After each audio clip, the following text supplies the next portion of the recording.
Uz pomoć mentora polaznici radionice stekli su nove spoznaje i praktično iskustvo povezujući školske sadržaje sa modernim tehnologijama, a izrada STEMI robota koji hodaju i plešu na naredbe koje su im programirali predstavljala im je posebno zadovoljstvo.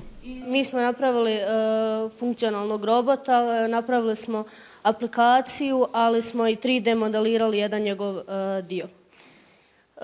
Znači, robot u aplikaciji smo napravili da se može kretati naprijed, nazad, desno, lijevo. Jedno od najljepših iskustava u životu. Prvo sam se prijavila, hajmo reći, na nagovor roditelja jer sam išla na informatiku. I onda mi je bilo na početku jao, šta ako zeznijem nešto, ali stvarno profesori su bili predivni, stvarno svi smo bili onako prijateljski nastrojeni jedni prema drugima. I najzanimljiviji dio mi je bilo samo slaganje ovih STEMI robotića. Imamo taj zajednički interes da napravimo nešto novo, nešto za buduće generacije, da prenosimo njima svoje znanje možda i evo.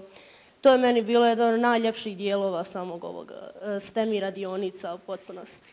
Cilj radionice bio je okupiti djecu mlađih uzrasta, pred njih staviti zadatke koji potiču kombiniranje svih dosadašnjih znanja, učenje novih, detaljnu analizu i logičko promišljanje. Sami paket STEMI-a je sam po sebi prazni paket koji smo dobili i mi smo morali proći sa djecom i 3D modeliranje, i 3D printanje, i programiranje mobilne aplikacije, i Arduino programiranje, znači nekih 4-5 zanimanja u jednom da bismo na kraju dobili taj finalni proizvod. Projekt je realiziran uz financijsku potporu Federalnog ministarstva razvoja, poduzetništva i obrta, a takav vid interaktivne edukacije svojim dolaskom pozdravili su i predstavnici vlade Županije 10.